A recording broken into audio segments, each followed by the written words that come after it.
Olá, equipe, beleza? Hoje vamos falar sobre o módulo 11 da frente 2. Iremos abordar o tópico de dilatação térmica dos sólidos. Vamos lá? Então, compartilhando aqui a tela. Tá aí. Então, dilatação, né? Muito importante no nosso dia a dia. Aí o que temos é uma linha férrea, um pedaço, uma fotografia de um pedaço de uma linha férrea. Repare que temos aí um intervalo de um trilho para o outro, tá? Esse intervalo a gente chama de folga ou de junta para a dilatação. De acordo com o atrito que as rodas do trem exercem sobre o trilho, né? Esse aquecimento que é oriundo do atrito, né? Se você atritar a sua mão, você vai reparar um aquecimento, né? E esse aquecimento, oriundo do atrito das rodas do trem com o trilho, né, promove uma alteração no comprimento de cada trilho.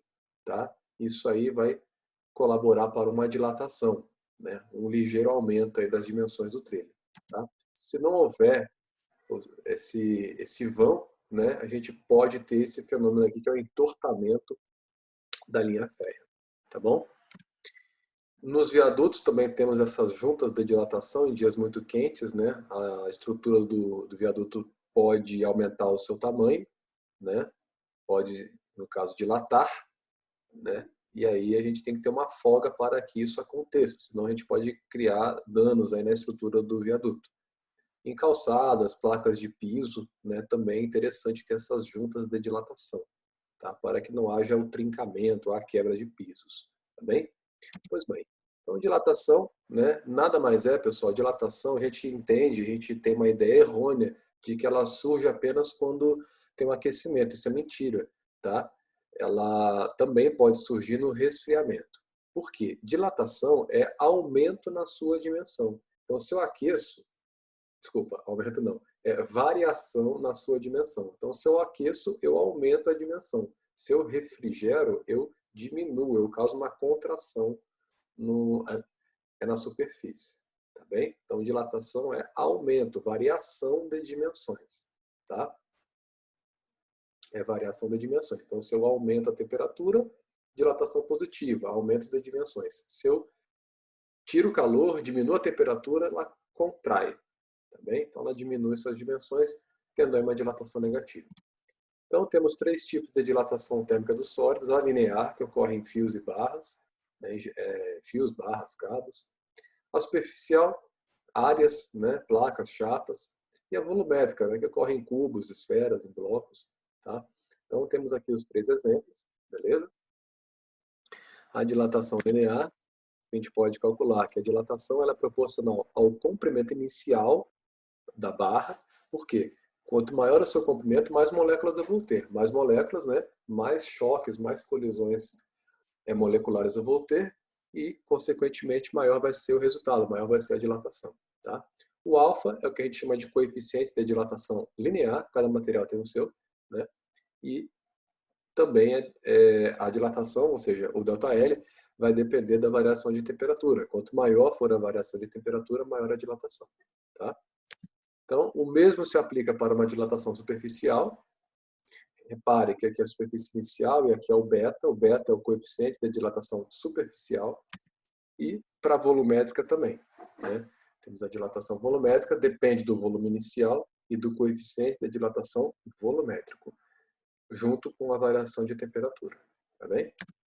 Então, para calcularmos o comprimento final, né, de uma barra, por exemplo, basta você entender o seguinte, algo geométrico, tá?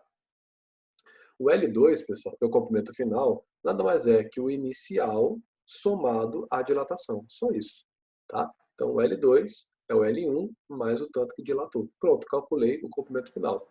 Tem fórmulas, né, que vão também mostrar o cálculo desse comprimento final, dessa dilatação final. Mas não há necessidade de você memorizar essas fórmulas. Se você já sabe calcular a dilatação, você pega o valor da dilatação que você encontrou, soma com o comprimento inicial. Você vai achar o comprimento final. Tá bom? Uma relação entre os coeficientes, tá? O beta é o dobro do alfa, ou seja, o superficial é o dobro do linear, e de tal maneira também, né, que o volumétrico é o triplo do linear. Então fique atento na leitura do exercício.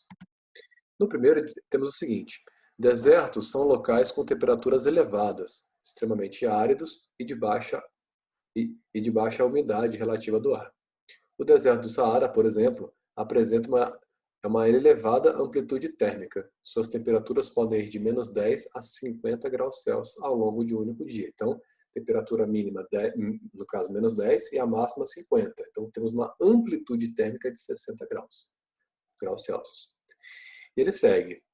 É uma chapa de ferro cujo coeficiente de dilatação, grifa aí, ó, linear é igual a 1,2 10 a menos 5 graus Celsius menos 1. Então, ele entregou o alfa para você.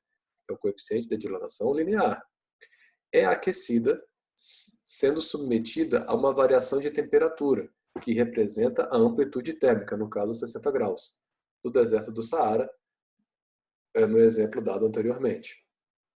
Considerando-se sua área inicial igual a 5 metros quadrados, o aumento, grifa aí, de sua área é quanto em metros quadrados? Então, repare que eu vou calcular uma dilatação de área, uma dilatação que é superficial. Tem que usar, então, ó, tem que avisar vocês, né, que o beta é o dobro do alfa. Por quê? Para calcular a dilatação de áreas, eu tenho que usar o coeficiente de dilatação superficial, que é o beta, né? Como a questão entregou o alfa, que é o linear, eu tenho que dobrar, né? O alfa vale 1,2, 2 vezes 1,2 vai dar 2,4, 10 a menos 5, graus Celsius menos 1. Então, o beta vale isso aí que você está vendo, 2,4, 10 a menos 5, graus Celsius menos 1. E aí, para calcular a dilatação superficial, temos aí, ó, a área inicial da placa de ferro aí é de 5 metros quadrados. O beta vale 2,4 10 a menos 5. E a variação de temperatura é a própria amplitude térmica do Saara, né, 60. Então, calculando, encontramos que a variação superficial é de 7,2 10 a menos 3 metros quadrados. Fica aí na opção E. É o tanto que essa chapa vai dilatar. Tá bem? Muito pouco, mas dilata. 2. Brinquedo das antigas. O carrinho de rolimã é o nome dado a um carrinho geralmente construído de madeira com um eixo móvel montado com rolamentos de aço, dispensados por mecânicas de automóveis, utilizado para controlar o carrinho enquanto este desce pela rua. Ao construir, devemos encaixar firmemente os rolamentos no eixo cilíndrico de determinado metal, com um diâmetro um pouco maior que o diâmetro interno do rolamento de aço. Vamos organizar. Então, temos aqui o eixo, e o eixo é feito de metal. E o rolamento, né, a rodinha, feita de aço. Tá? Para esse procedimento, aquecemos ambos para o encaixe e depois resfriamos. Sendo assim, o coeficiente de dilatação do metal utilizado em relação ao coeficiente de dilatação do aço deve ser quanto? Então, pessoal, o que acontece? Primeira coisa, a gente vai ter que entender que o aço, a rodinha, vai ter que dilatar mais que o metal. E quando eu falo dilatar, ela vai tanto ampliar o seu tamanho, como contrair mais facilmente que o metal. Para que isso ocorra, né, o coeficiente de dilatação do aço tem que ser maior que o do metal. Lembra que o coeficiente de dilatação ele é proporcional à dilatação, diretamente proporcional, né? Então, o que acontece? Temos essa relação, né? O coeficiente de aço tem que ser maior que o coeficiente linear do metal. Ou seja, o do metal tem que ser menor que o do aço, né? Olha lá, ó. Sendo assim, o coeficiente de dilatação do metal utilizado em relação ao coeficiente de dilatação do aço deve ser menor. Se o do aço é maior que o metal é menor que o do aço. Tá? Opção D de dado. Tá joia? Então tá aí uma outra justificativa para você entender a questão 2. No terceiro, né, a gente vai observar o seguinte: alguns materiais sólidos são compostos por átomos que interagem entre si, formando ligações que podem ser covalentes, iônicas ou metálicas. A figura apresenta a energia potencial de ligação em função da distância interatômica em um sólido cristalino.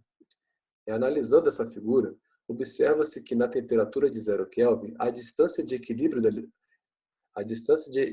da ligação entre os átomos, no caso R0, nessa distância, corresponde ao valor mínimo de energia potencial. Acima dessa temperatura, a energia térmica fornecida aos átomos apresenta sua energia cinética, e faz com que eles oscilem em torno de uma posição de equilíbrio média, simples cheios, que é diferente para cada temperatura. A distância de ligação pode variar sobre toda a extensão das linhas horizontais, identificadas com o valor da temperatura de T1 a T4, né, que são temperaturas aí crescentes. O deslocamento observado na distância média revela o fenômeno Então, pessoal, a gente pode reparar que existe um aumento de temperatura e um aumento, consequentemente, da distância, né? Então, de acordo com o gráfico, né, conforme está a minha justificativa aí, né, temos uma alteração no comprimento da ligação conforme uma variação na temperatura. Isso configura uma dilatação, tá bem? Então, fica aí 3, item B de bola. No 4, ele segue. Para construir uma plataforma P em um terreno desnivelado, foi necessário apoiá-la sobre dois suportes, 1 e 2, de comprimentos diferentes, como mostra a figura. Para que a plataforma mantenha-se sempre horizontal quando uma mudança brusca de temperatura ocorre, é necessário que... Gente, a gente tem que entender que o coeficiente de dilatação ele é diretamente proporcional à própria dilatação. E, além disso, né, o comprimento inicial de cada uma das barras também vai interferir na dilatação. Ou seja, quanto maior o comprimento da barra, mais moléculas ela vai ter. Quanto mais moléculas ela tiver, maior vai ser a sua dilatação. Tá? Então, para que sempre fique nivelada, eu tenho que pensar, né? Já que aqui o comprimento da barra 1 é maior que o comprimento da barra 2, para que ela fique sempre no mesmo nível, né?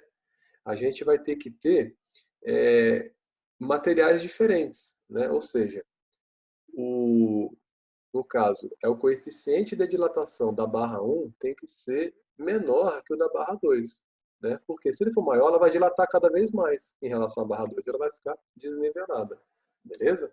Então, minha gente, o comprimento aqui, aliás, o coeficiente de dilatação da barra 1 tem que ser inversamente proporcional ao seu comprimento, tá? Então fica aí na própria alternativa A, tá bem? Aí, ó, outra justificativa, né?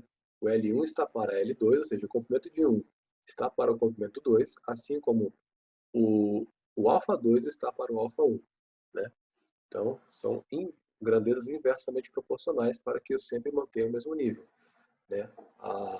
A dilatação da barra 1 tem que ser menor que a dilatação da barra 2 para que sempre haja esse nível mantido, né? Para ver isso, a gente vai ter que ter coeficientes de dilatação inversamente proporcionais aos seus comprimentos iniciais, tá bem?